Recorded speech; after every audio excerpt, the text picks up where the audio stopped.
Hey, hey, where'd you go? Well, now we found. Oh yeah. Where'd you go?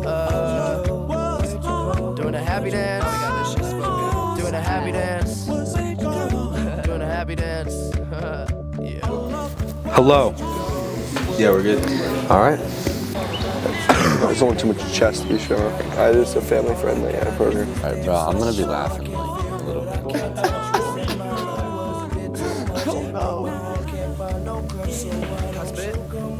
What? Boys. What did they say? Boys. No.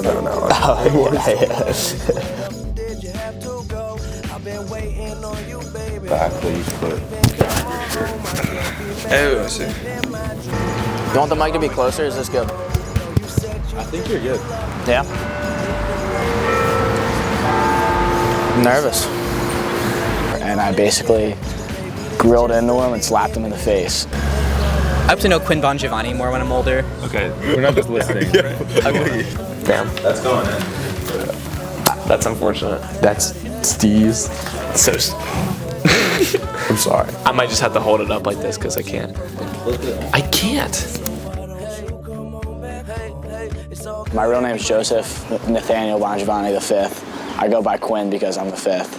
I started at Haverford, third form, so 9th grade. Going into senior year, how did it feel? Because you obviously came in with a lot of leadership positions. Yeah, I was just excited for it because I was really excited for the fall, specifically for golf season, and I was also super excited for the students section, just being a leader of the gents club was something I was looking forward to. But going into the senior year, I was me and all my friends were so excited.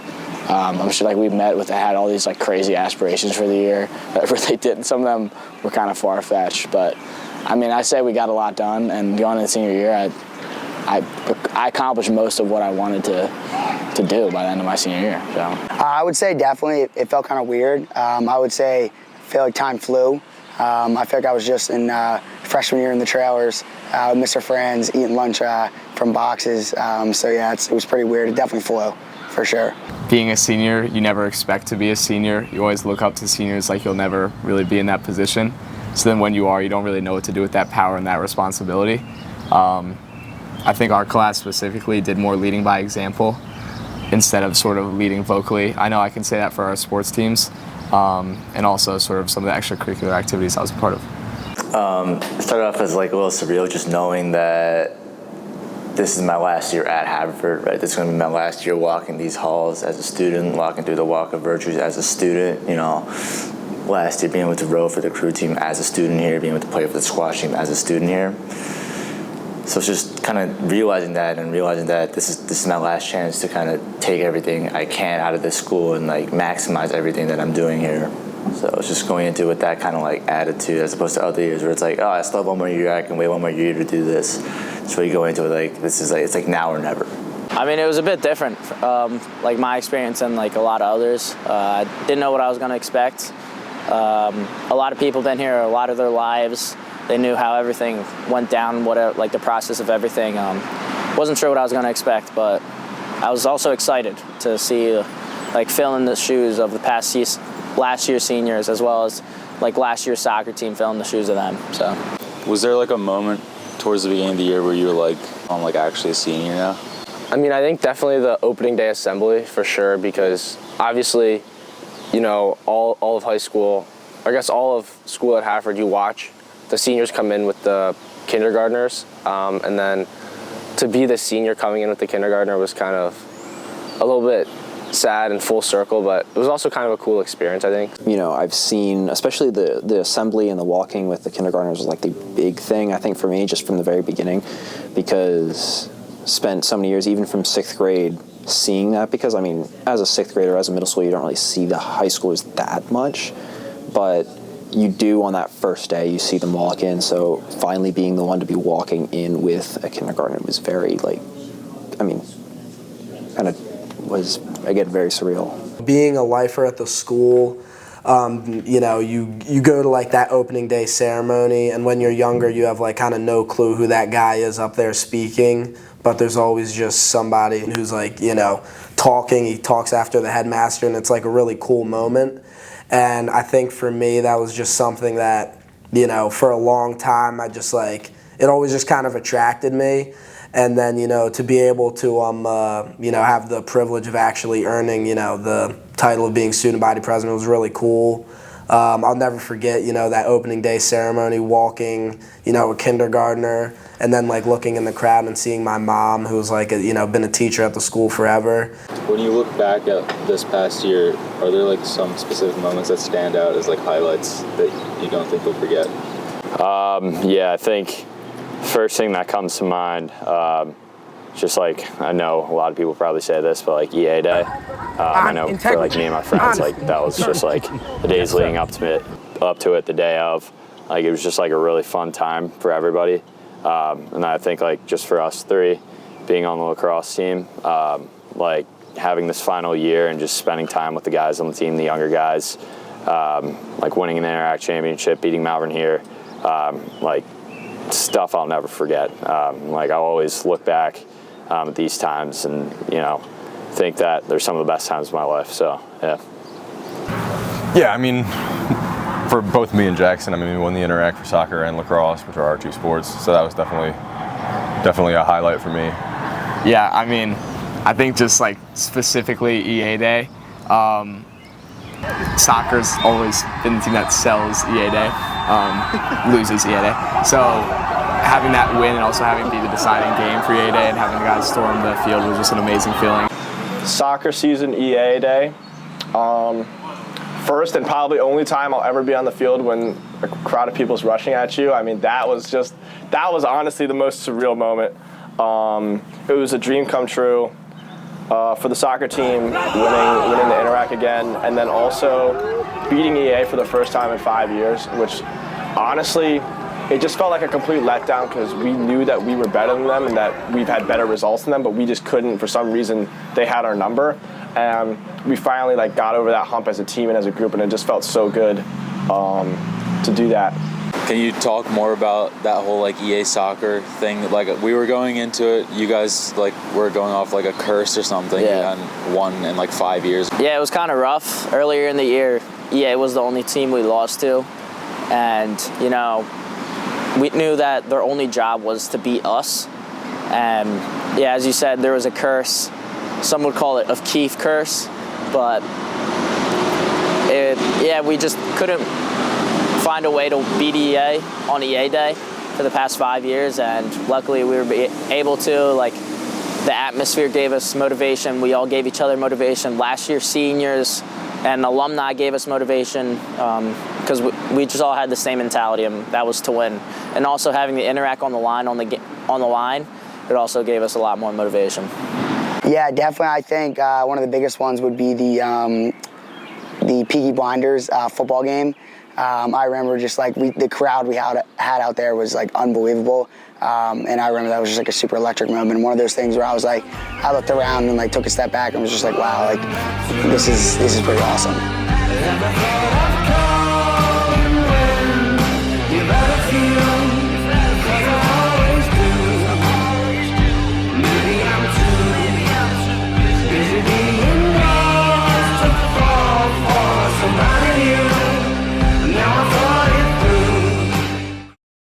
Every year in the talent show, I always do some crazy piano thing.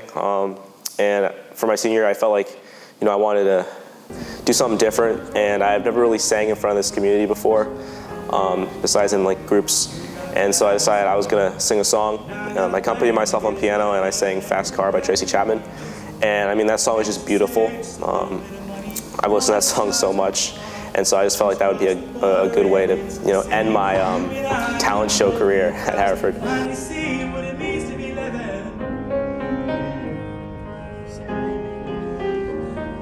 my old man's got a problem. He play with the bottle, that's the way it is. Says life's too old for a kid. His life's too young to look like his. My mama went off and left him. She wanted more from life than he could give. He said somebody's gotta take care of him. So I quit school and that's what I did.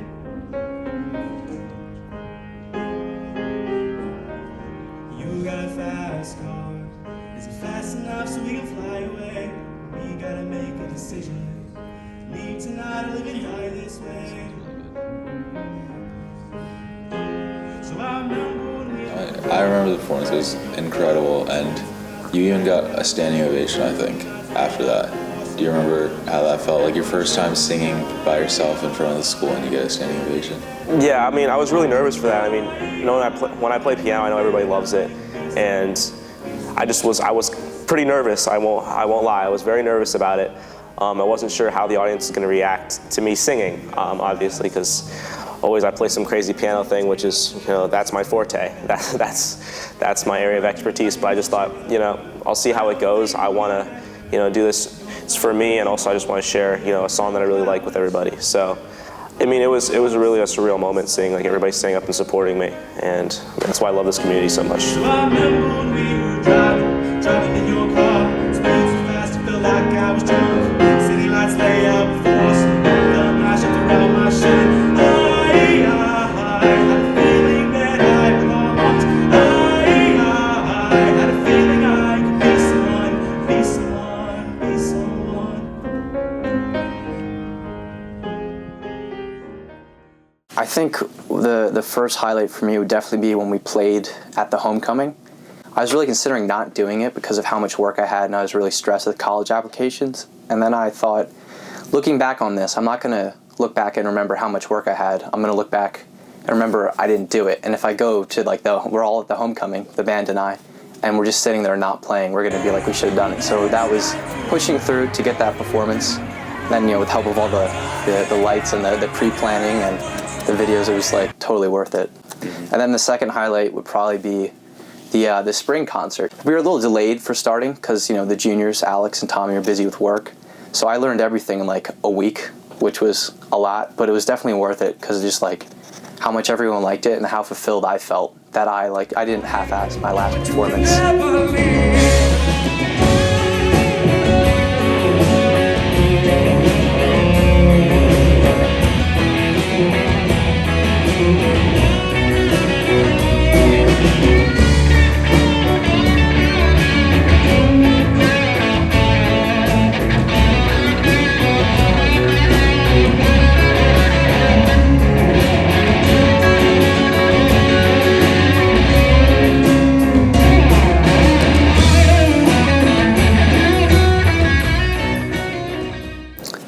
I think the best weekend, or one of the best weekends of my life, was winning against Brunswick and St. Andrews at home this year for squash.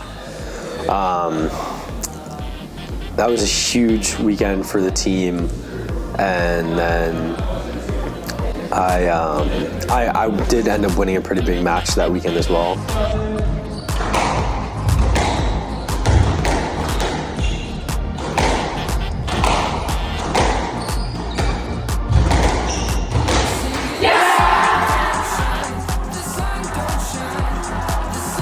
And that picture ended up as my, what's it called? My senior post picture, yeah. That's like, that was like that was a moment that I felt encapsulated a lot of like what it meant to be at Haverford. Like all these people around the court supporting me, and then all those emotions in that final moment. It was so like special.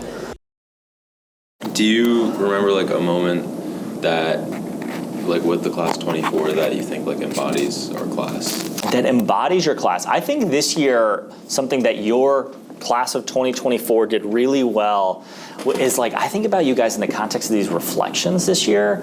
And I don't know if anybody else has talked about that, but I just think they've been so personal and like really special.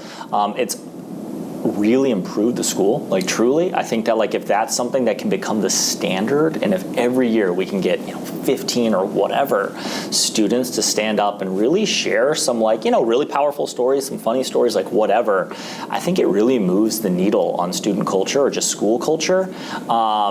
When I first got here 9 years ago, like maybe 2 kids would give a reflection, and like sometimes they were really good, but like it takes a lot of vulnerability, it takes a lot of courage to get up there, and you guys weren't afraid to do it at all, and also did it really well. So that's what really stands out to me.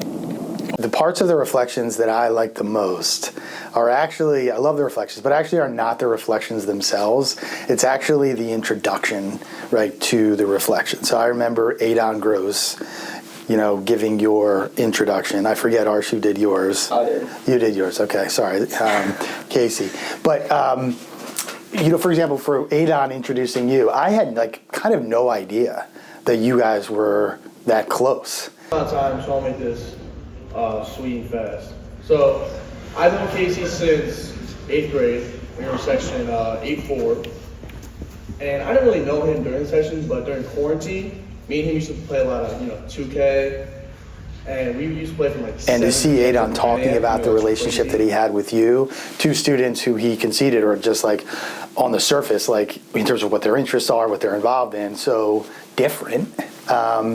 But you connected in such deep, meaningful ways that were so meaningful to you. Those are the parts of the reflections that I love the most, because it was guys getting up on stage and saying, I love this guy, and here's why I love him. Yeah, I think the biggest thing that I've seen us do as a class, just because it was out of school, and you said it, it's definitely all of us just crowding Avalon's beach, and everyone was just texting in the whole group chat, and everyone was there. Probably 80% of the kids. You had kids coming up from Wildwood, coming down from Ocean They traveled. City. Everyone traveled to be on the 57th Street beach. And we just sat there. To all hang out, yeah. And we all walked and then walked back. It was useless. But just all of us kind of engaged in conversation. Hung out. Having a great time. Especially because we weren't even seniors at that point. I think a lot of people talk about how seniors always come together at the end. But I think we started coming together a lot earlier than that. And I think that's borne out. And the level of support that everyone showed, and also just the amount of things that we did as a collective rather than in our small friend groups. It didn't matter if it was a sporting event or a production or an art, there was always a group of you there. And I'm not talking a group of 5 or 6, there was always this massive quantity. And I think it really plays to that home field advantage, right? I don't think we would have necessarily beaten Brunswick had we not had that home advantage. I think it really speaks to a lot of other sort of games. I don't think Les Mis would have been as big last year. I don't think Beauty and the Beast would have been as big this year either. So I think of those moments. I think of when I think of your class as a whole. When I had my surgery, I had a bunch of people Max, Kyle, Eddie, Will, Henry, they're all coming over and helping me out. It's kind of embarrassing, but I remember Kyle even helped me put a pair of shorts on one time, which is weird. Yeah. But I don't know, just moments like that where you can appreciate everyone. I think the moments for me where that stand out the most are ones where there were successes either on stage or on the field or in some other context of school. And there were a group of you who were there in the audience, not just to witness it, but to participate in it. And whether that was seeing the full squash team at middle school squash nationals, or seeing how many of you came out to the middle school musical, or certainly the upper school shows, or seeing the line of classmates waiting for the reflection speaker to give that person a hug. I think everybody in your class rallied around the idea that one's success wasn't just the result of that person's preparation and ability, but rather the full community's investment. I think you guys did an amazing job of living support in both sort of formal ways and informal ways as well. If you think back to your Haverford career, what's something you would want people to remember you for? Can't say there's one thing because I don't think I've ever made a big hit or something. I would say just people just remember some of the things that I do every day. Just this year, just trying to every day figuring out what we're going to do for the next MUN meeting, or figuring out funding for them. And then just being oh, this kid was here. We had a nice time. He was a fun person to talk to, hang out with maybe. I think that's good enough for me. I just like, I always want, like, a lot of people's like memories, people remember him for being like sick athletes or like being the smartest kids of all time. I just am neither of those things. I just kind of want to be remembered as like someone who just like was happy to be here and brought enthusiasm every day. Because I can't like, I don't have like a specific talent. I'm kind of a jack of all trades, but I'm not really like a jack because I'm not really good at a lot of things. But I just loved coming to school every day, and I loved making friends, and I had a ton of friends, and I made a ton of awesome memories. And I just hope people remember me as someone who just like brought energy and was like super excited to be here and like embodied Haverford per se, because that's kind of what I really like wanted to do, is embody Haverford. So yeah, no, I do love this thing. I guess also too, I haven't really talked about that at all. Sort of with like what people know me for. I feel like a lot of people do know me for being like outdoorsy and adventurous. Just because I've been to a lot of cool places, like, you know, backpacking in Alaska and Utah. So I guess that is a big part of who I am, is outdoorsy, adventure-y, hard work. When I joined Pan Asian Alliance in sophomore year, that was, so right after COVID, it was just like 5 people. It was me, Casey, Ethan Chan, Dylan Cow, and Arnav Sardesai. So it was just the 5 of us every single, basically, clubs period. And at least for me, growing up, there isn't a large Asian community where I live, but I always had access to like other Asian people through like math competitions, activities, or like Chinese school and whatnot. So for me, being Asian had a lot of impact in like that forming a community. So at Haverford, when I had the ability to start leading with Casey, like sophomore, junior year, I really wanted Pan Asian Alliance to be that spot. So we really grew it from nothing to a community that spends time together, can relate with each other, and does activities together. So 2 years ago in sophomore year, we had the like speaker come in for like English, and I was supposed to go to a lunch there, and I messed up the location, and it was on the same day as Focus. I had a double lunch, so I went and I met with Focus for the first lunch because I accidentally went in there, and then I went to the writer, and after that I continued going. And when I first went, it was towards the end of the year, but it was like maybe 10 people at that lunch. Now we run out of chairs frequently, no matter what lunch you're at.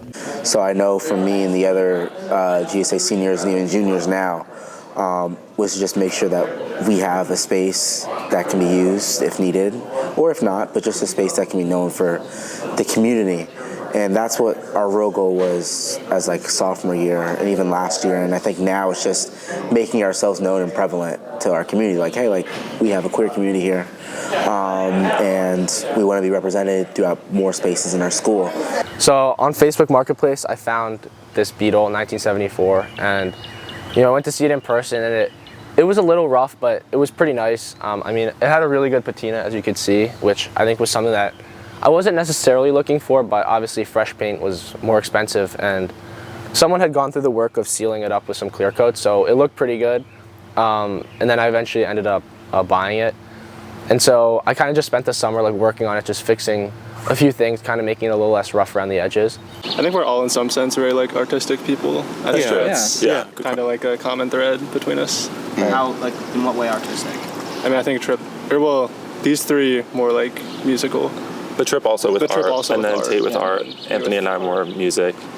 You with like theater? We're also all going into like, well, not necessarily, but like more humanity related or art related majors. Yeah. I think that's something more unique. We don't really have any finance or business, right? Which no shame. No, right. No shame, but I'm just saying like it's, What are some of your favorite memories from your time at Haverford?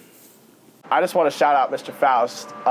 If you are watching this, I just want to say, like, you have been one of the most influential teachers in my life. Even though you're a huge Ohio guy, I'm sorry. While you were out playing Gaga, we were at I mean, one specific example that comes to mind of just like the funniness and just like the uniqueness of the classes. So he would have he'd have different names for different quizzes, like a BBQ, smorgasbord, picnic, different types of quizzes he would do, based off the reading. And basically we convinced him, or both sections of the class convinced him, spin a wheel, if it lands on, I swear, the tiniest sliver of the wheel, you have no smorgasbord. And it was like a 20-point quiz. Like, it was a pretty big deal. And like, I swear there was probably a 1% chance of it happening. He spins the wheel one time, and What I would do for a no smorgasbord. What I would do. I'm running home. Yo! I'm running home if it says no smorgasbord. Oh my god. it landed on the no quiz, and I remember the class went crazy. We were still in the trailers at the time, and I'm sure everyone in our trailer and the trailer across from us heard us and felt the room shaking because we went crazy. I wasn't at the away game at Penn Charter where we lost, but I knew we lost, and then coming into Haverford's game at home, I think it was kind of, Jake West is a known famous player. They were supposed to blow us out, and then it was a tight game going back and forth, and then they kind of went up by about 10 points, and then I remember it was the start of the fourth quarter, and Asa was like, "It's not over till it's over," and I'm sitting there damn, this really just happened. We're gonna lose. This sucks. Yeah. And then all of a sudden we start coming back, and then we ended up winning and then storming the court. It was just a really big moment, watching everybody just so happy and excited about something like that. I think was a really really cool experience and something that I'm not going to forget. I was going to go a little bit more outlandish route for that question. I was going to say us storming the court against Penn Charter because I feel like the nature of our class is definitely a tad rebellious in a fun and also just courageous way. I think that happened with storming the court, and obviously that was an issue and we shouldn't have done it, but it's worth it. It's sort of those long-lasting memories that I think we've built, and we've done it in smarter ways, a lot of ways, but I think just that togetherness as a class has shown through at times, both good and bad. Mm-hmm. After the Penn Charter game, there was some student actions that were frowned upon, and the senior class got banned from going to the Malvern game, which was another important game for our kids. And our EA game was the last game of the season, and we were finally all allowed back. So there was a crazy high amount of energy going into it, but the senior class especially knew that we couldn't mess this up because it'd be a shame. It'd look really bad for us if we got banned from a game, which is really unprecedented. That doesn't really ever happen. And then came back and were rowdy and terrible. It really wouldn't look good. But I think especially our student leadership, Asa, really made sure to lock it down, have a great energy, great feeling, really support our team without going overboard like what happened at Penn Charter. You have moments of celebration, and there were a lot of those, thinking about EA Day, EA Spirit Week, some of the spring play, and then you have moments of challenge, and those you also have moments in this work where you have to come together and there are disagreements. What I always felt is when there were those disagreements, whether it was in the aftermath of the Penn Charter basketball game or some conversations we were having about curriculum, and the openness of the curriculum, is that there was just baseline respect, that you as a group and as individuals were able to demonstrate in those conversations, which I really appreciated. I think the night we went down to Philadelphia with a bunch of us for the IHL hockey championship and getting to see our group of friends who kind of came up short the year prior, have so much support from all of us on a Tuesday night where everyone was sitting in a train car packed together having a great time. I think the 2024 class's support at sporting events more than years prior was so focused on kind of willing our team to victory. I think anyone on the basketball team can kind of speak to the fact that we were massive underdogs in the Penn Charter game. They have a bunch of highly ranked recruits. But then also we were down a bunch against EA home. And I think in both instances, maybe in Penn Charter a little too much, the boys got riled up in the student section. I think it kind of propelled our guys to victory.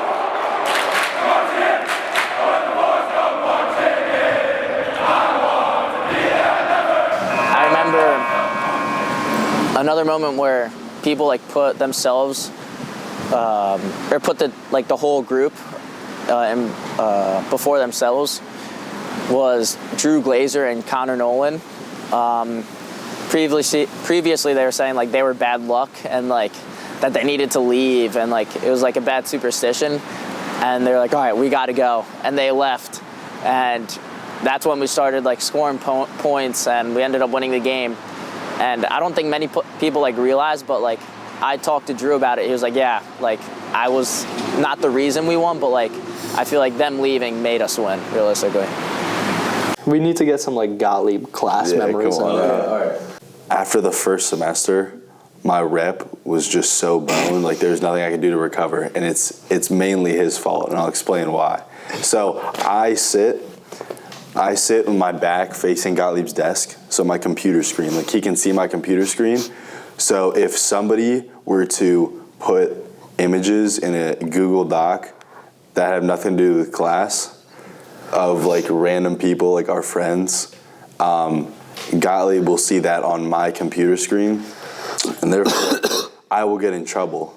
So if someone spends like 30 minutes of class doing that, like pretty much every single class for the entire semester, like Gottlieb pretty much like hated me by the end of the semester. I think another great memory I have is being in the locker room with Mr. Kalade after I think after I think the EA basketball game, maybe the Penn Charter basketball game. It wasn't Penn Charter. And he's playing swag, and they started playing swag surfing on the speaker. Mr. Kalade was getting down to it.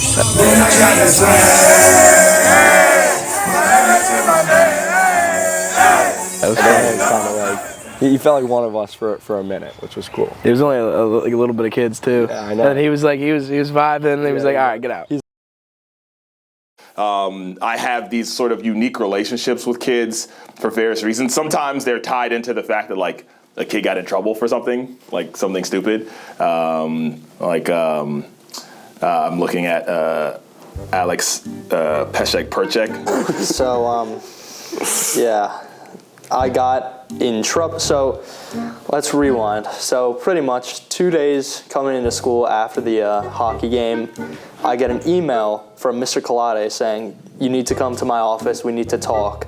And I had free period last period, so I had already went home. And I was like, can I ask what this is about? So, I'm sitting there thinking I did something very bad and, like I'm gonna get suspended or blah, blah, blah. And I go in there, I go to his office the next morning at 7:30, and I walk into his office and he goes, come here. And I go behind his computer and there's just a video of me going to an EA kid, and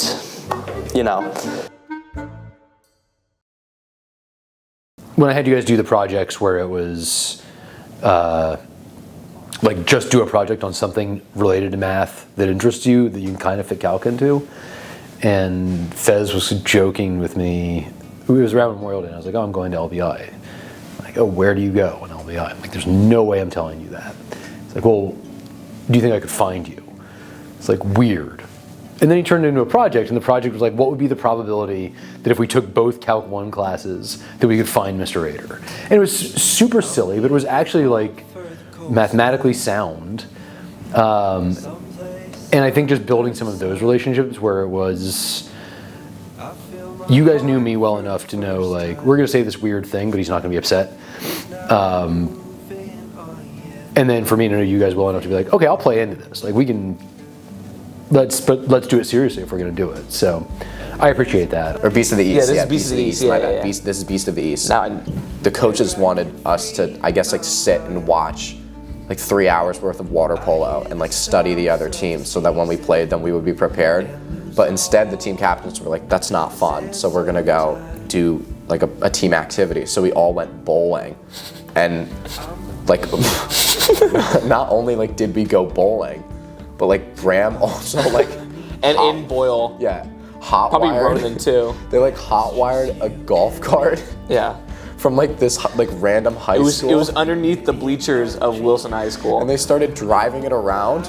And like they drove it around the track once around too. the school. And like the next week, we were all sat on the pool deck like in our swimsuits. And then like one by one people had to confess. we all went in the locker room and we all strategized. We're like, what do they know? What don't they know? Because they were telling us that there were security cameras and they had seen everything. That's good. And so we're like, do they know about the golf cart or not? They're like, oh God, okay. And Luca was like, guys, if you know something or you did something and you haven't said it yet, you're just letting us down, man. Because the coaches were like, we know what you guys have done because we saw on the security cameras that like someone did something. They weren't telling us. It was really weird. They're like, someone did something really bad and we're going to make you swim like 3 miles unless you fess up. Freshman on the team, Zach Dixon, said, Luca, I have something to confess. He says, so I met a girl at the tournament, and the whole team's like, oh my God. Yeah, and we're like, oh, like this is what it is. And he goes, and then like we just kept talking, and I took her to the stairwell, and I hugged her. And we're like, come again? You hugged her?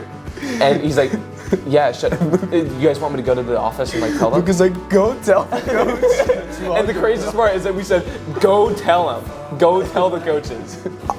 One thing that I remember very funnily was like before each production we sort of write cards to all the people who help in the production and just as like a thank you thing. And I remember before the fall production I like wrote my goodbyes to everybody because I don't know, I just like blanked and I forgot about the spring, not forgot about, but you know, I was like in that mood because it was senior year. And then I remember like realizing like, oh, I have a whole nother production like with all these people, and that moment was like, thank goodness. Like that was such a like relieving moment. What do you feel like have been like the biggest moments for you with crew? Definitely like all of last year.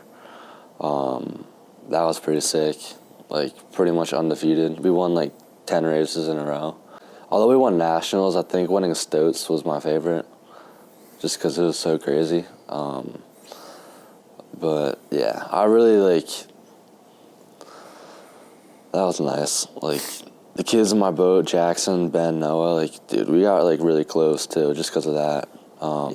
I'd probably say the second Malvern game, being here, being them for basically the interact, just having a huge crowd here, being them in a last second game, came down the wire. It was super fun playing in that, and just the environment here, and just kind of taking that 2-win over them this season. Do you have any sort of advice for us as we move forward from this place? Yeah, honestly, my big advice is to get out there and do other things, if that could be taking a humanities class. I really encourage kids to travel abroad. If there is any opportunity in college to get yourself abroad, it is such a good experience, and I feel like it's life-changing for anybody who does it.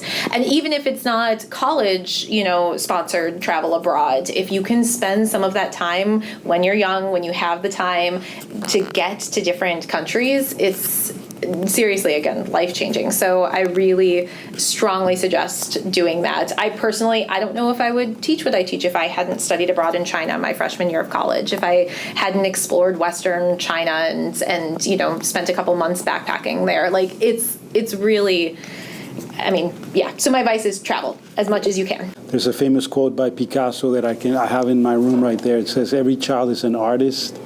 The problem is, how do you remain an artist once you grow up? And since I practice art myself, the answer to that question is be around kids. And then you'll stay kind of childish in the way you express yourself. Your environment sometimes tends to, turn off that artistic curiosity. I think until the age of 10, kids are all in, and then they start thinking about it and trying to be too demanding on themselves without practicing much. So my advice to you is to just practice like everything else. There's nothing mystical or magical about art. You just have to put in the hours. Inspiration comes after hours of being in the studio. and just make it. Just make art. Make as much as you can. And while people decide if it's good or bad, keep making art. I think Haverford really encompasses a well-rounded person, and we're kind of in our little bubble here, and your real test is when you leave Haverford and you go out into the world, that you always want to think of the lessons and the virtues that you learned while you were here, because you'll be tested just like these little guys are tested every day. As young men, you'll be tested, and just kind of falling back and thinking of the decisions that you made here and how you can take those lessons that you learned here and apply them to whatever career path you go to or friendship you want to make.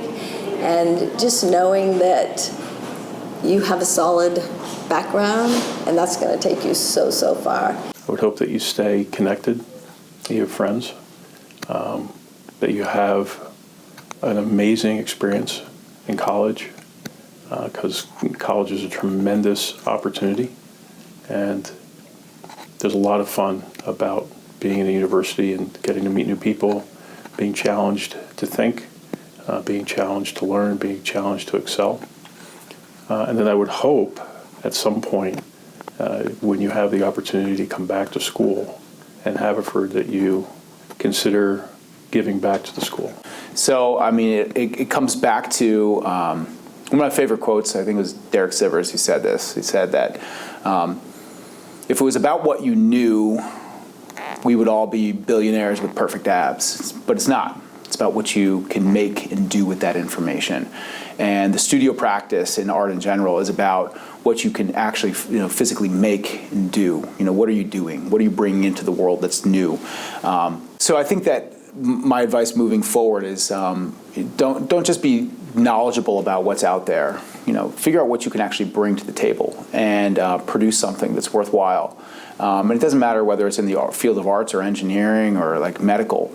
I think that being able to have the patience to see what others are too impatient to see is also a practice right from the studio too. When you draw from a still life, it's not necessarily about how well you can draw, but how patient you are to see the details and in between the lines and see those shadows, see all those like crazy little details that make it what it is. And those that are too impatient and move too quickly are going to miss those, and they're going to create one of the worst sins in art, which is boring. Not just bad, but boring. And that's something that is easily forgettable. So, find those details. My advice is stay together. I think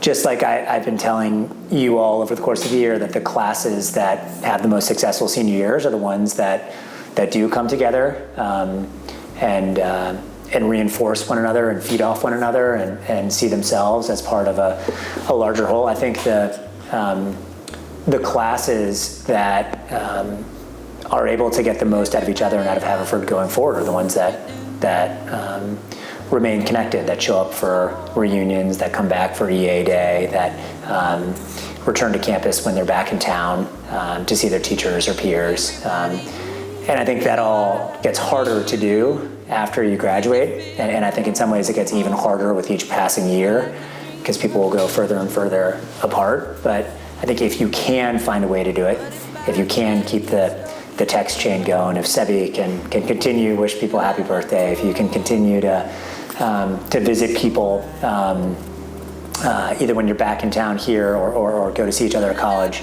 I think what you've created here will actually come to mean even more to you guys as you leave this place than it does right now. You look like a movie. You sound like a song. My God, this reminds me of when we were young. Let me photograph you in this light in case it is the last time that we might be exactly like we were before we realized we're scared of getting old and made us restless. It was just like a movie. It was just like a song. I was so scared to face my fears. Nobody told me that you'd be here. And I swear you moved overseas. That's what you said when you left me. You still look like a movie. You still sound like a song. My God, this reminds me of when we were young. Let me photograph you in this light in case it is the last time that we might be exactly like we were before we realized we were sad of getting old. It made us restless. It was just like a movie. It was just like a song. When we were young, when we were young, when we were young, when we were young. It's hard to admit that everything just takes me back to when you were there, to when you were there. And a part of me keeps holding on just in case. As Very, very sad. I know. I still Okay. care. Now, off the books. Be honest. Do you think this is a good team as a Still family? care. It was just like a movie. It's just like a song. My God, this reminds So me sweet. Smile. when we were young.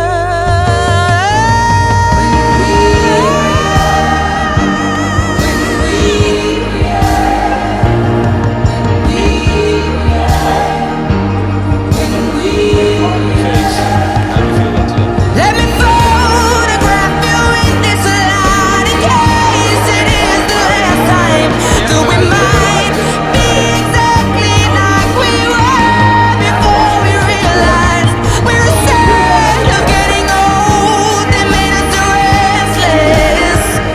Oh, I'm so mad I'm getting old. It makes me reckless. It was just like a movie. It was just like a song.